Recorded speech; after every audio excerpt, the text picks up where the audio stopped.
अस्सलाम वालेकुम जी। आज आप लोग बनाने जा रहे हैं बहुत ही मज़ेदार वैरायटी पकौड़े में, इसका नाम है चिकन दही पकौड़ा। तो सबसे पहले यहाँ पर जो है हमने जो एक पकौड़े का मसाला बनाना है वो तैयार कर लेते हैं।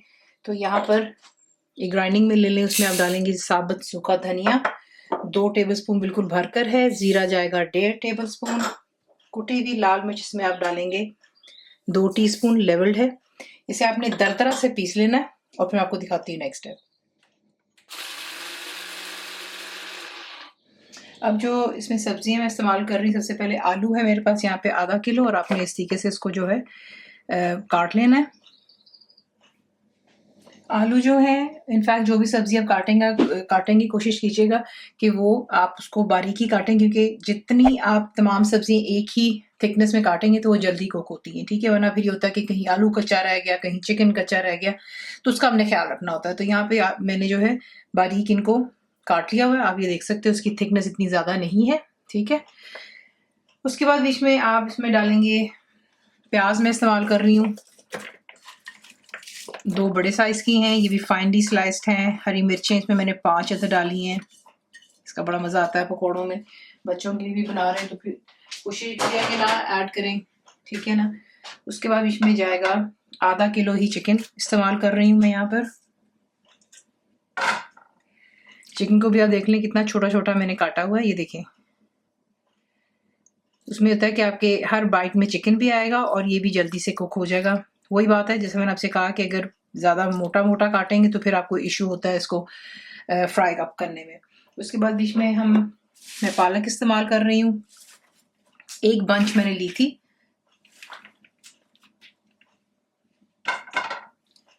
पालक चलेगी बीच में। ये जो हमने मसाला ग्राइंड किया था ये तमाम इसमें जाएगा।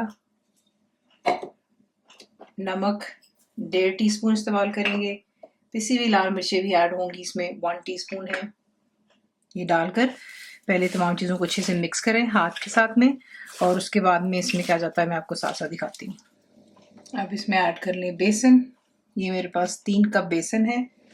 पहले इन चीज़ों को मिक्स कर लें, क्योंकि आपको पता है कि जो सब्जियां होती हैं उसमें अपना एक मॉइस्चर होता है, और इसको जब आप अच्छे से दबा दबा करके मिक्स करेंगे तो आपको अंदाज़ा हो जाता है कि फिर आपको पानी, या जैसा मैं इसको आज दही में बनाऊंगी, आप देखेंगे इसका जायका इंशाल्लाह बहुत ही शानदार आता है, मुख्तलिफ इसका जायका होगा, और प्लस आपके जो पकौड़े हैं वो अच्छे से नरम रहते हैं, ठीक है। तो इसको पहले यहाँ पे यूँ मिक्स करें ताकि आपको एक आइडिया हो जाता है कि आपको कितना लिक्विड इसके लिए चाहिए होगा। अब इसमें हम ऐड करेंगे दही।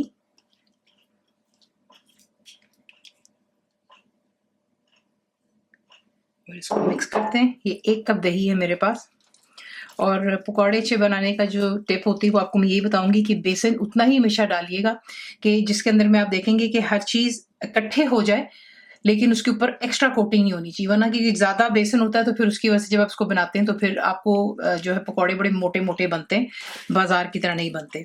तो यहाँ पे इसको मैं पहले अच्छे से मिक्स कर लेती हूँ दही के साथ, और फिर आपको दिखाते हैं कि आपने इसमें क्या डालना है। तो देख लें इस तरीके से आपका जो है मिक्सचर दिखना चाहिए। उसमें आप देख रहे हैं कि सब्जियां आपको अच्छे से नजर आएंगी, ज़्यादा बेसन नहीं कि बिल्कुल बेसन से भरा हुआ है।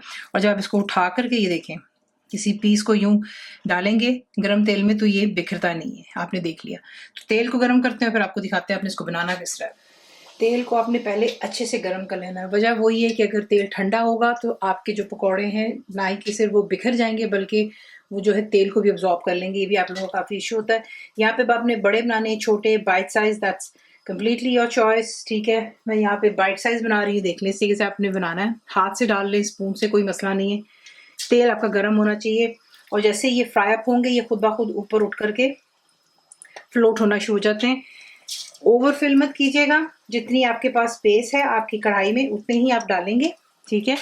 और जब ये ऊपर की तरफ आएंगे तब आपने फ्लेम को थोड़ा सा मीडियम और हाई के दरमियान में रखना है। उसमें ये कि ना ये ज़्यादा तेल फिर आपका गर्म रहेगा, क्योंकि ऑब्वियसली ठंडी चीज़ को जाती है तेल में तो उसका टेम्परेचर कम हो जाता है।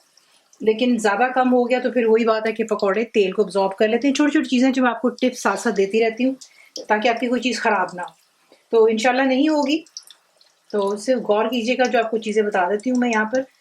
तो यहाँ पे देख लें बिल्कुल नहीं बिखर रहा, आपके सामने डाल रही हूँ। जैसे ही थोड़ा सा ऊपर की तरफ आएंगे, थोड़े सेटल होंगे, 1 आधा मिनट दूंगी, और उसके बाद इसकी साइड आप आराम से चेंज कर सकते हैं और इसको फ्राई होने देंगे तो ये अच्छे से गोल्डन हो जाएंगे, आलू भी गल जाएगा और चिकन के छोटे छोटे पीसेज हैं, प्लस आलू भी हमने बारीक काटा हुआ है, प्याज भी बारीक काटा हुआ है, तो ये जल्दी हो जाएंगे। तो फिर मैं आपको दिखाती हूँ।